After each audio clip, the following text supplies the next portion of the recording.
Top 10 reasons that Howard the Duck is the best Marvel movie ever made. It began the trend of using well-known writers, directors, stars, and even producers.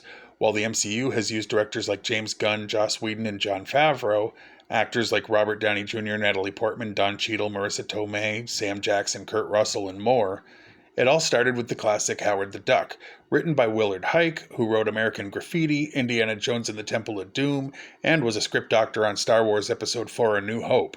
It starred Leah Thompson coming off of Back to the Future.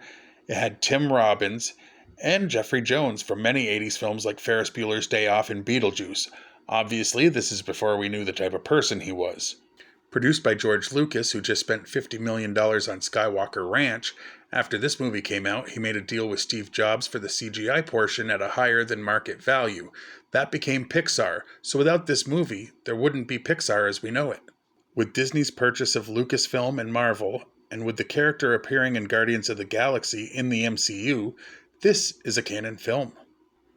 The Howard suit cost $2 million by itself because the filmmakers cared about the quality of the film and its representation of a beloved character.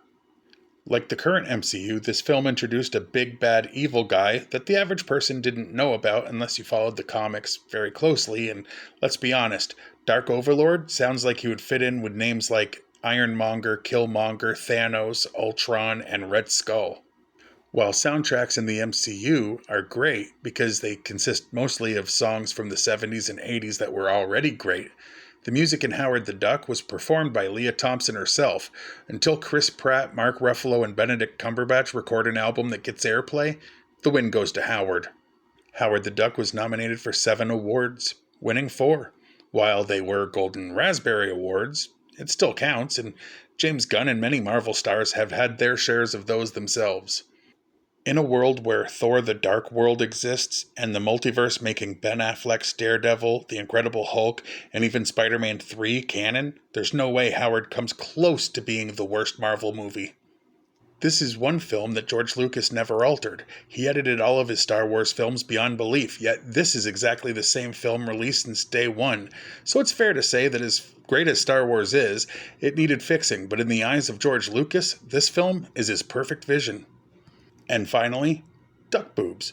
Need I say more? Because if I do, I'm just going to repeat. Duck boobs. Can you name any other movie with sexy, feathery duck breasts? I didn't think so. Should have started with this and just dropped the mic.